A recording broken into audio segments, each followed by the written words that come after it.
Slamet Effendi, pria yang menghabisi nyawa seorang janda di sebuah hotel di Kelurahan Tamanan, Kecamatan atau Kabupaten Trenggalek, ternyata sudah memiliki istri sah.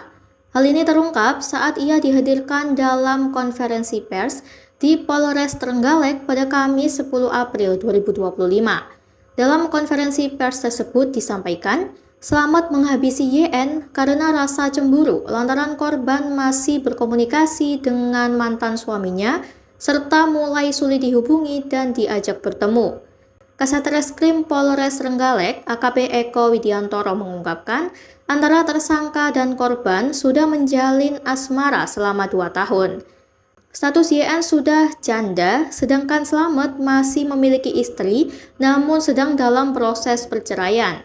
Kejadian itu bermula ketika tersangka berniat menemui YN pada Rabu 9 April 2025 sekitar pukul 7:15 waktu Indonesia Barat. Tujuan pertemuan itu adalah agar korban berkata jujur terkait hubungannya dengan mantan suaminya dan meminta agar menghentikan hubungan tersebut. Sebelum menemui YN, tersangka menjemput anak YN yaitu AMN di sekolahnya di Kecamatan Tugu. Lalu Slamet membawa anak korban ke hotel sebagai umpan agar YN mau menemui dirinya. Korban sempat menolak, namun setelah Slamet mengirimkan foto dirinya bersama AMN, YN akhirnya bersedia bertemu di hotel pada pukul 9 waktu Indonesia Barat. Setelah itu, sempat terjadi pertengkaran antara tersangka dan korban. Di tengah pertengkaran tersebut, Slamet merangkul anak korban sembari mengancam akan memukulnya dengan palu jika YN tidak mengakui hubungannya dengan mantan suaminya. Karena tidak lekas mengaku sesuai yang dituduhkan, tersangka lalu beberapa kali memukul kepala dan korban AMN dengan palu yang ia bawa dari rumah. Slamet lalu meminta ponsel milik YN, namun permintaan itu tidak dipenuhi oleh korban.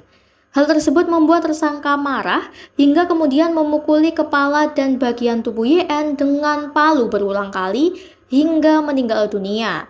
Setelah melakukan aksi penghilangan nyawa sekitar pukul 12:15 waktu Indonesia Barat, Slamet akhirnya menyerahkan diri ke Polres Trenggalek dengan membawa barang bukti.